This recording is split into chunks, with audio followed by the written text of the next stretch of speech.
বেশি আপনি যখন রাতে বিচে যাবেন, যে এই লোকাল কিছু ফুডস আছে সেগুলো অনেক সময় দেখে খাবেন, কারণ অনেক সময় দেখা যায় বাসি খাবার বা হচ্ছে একটা র্যান্ডমলি ভাসতে থাকে, বা সেইটা জিনিসগুলো অনেক সময় খেয়ে অস্বাস্থ্যকর হয়, যেগুলো আমরা নতুন যারা ভ্রমণ করি জানি না, আমাদের দেখায় এক দিয়ে দেয়। আর এই জিনিসগুলো সবসময় খেয়াল রাখা।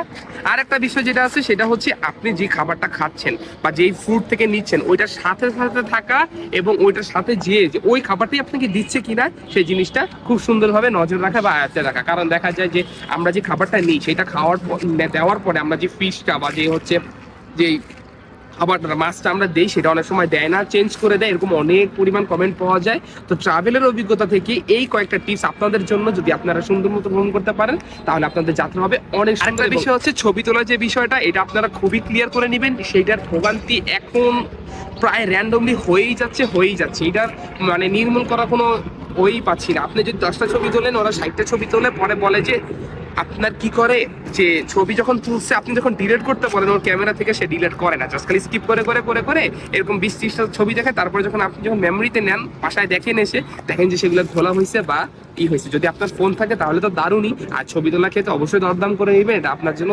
খুবই সুন্দর। আপনার যাত্রা এই মৌসুমে সুন্দর হোক এবং 2025 সালে সুন্দর মতো আপনার জীবন কাটুক। আর 24 সালে এটা লাস্ট ব্লগ। যারা যারা চ্যানেলটি সাবস্ক্রাইব করেনি অবশ্যই করে নেবেন, আর যারা যারা করেছে সবাইকে যেন অসংখ্য ধন্যবাদ। আসসালাম।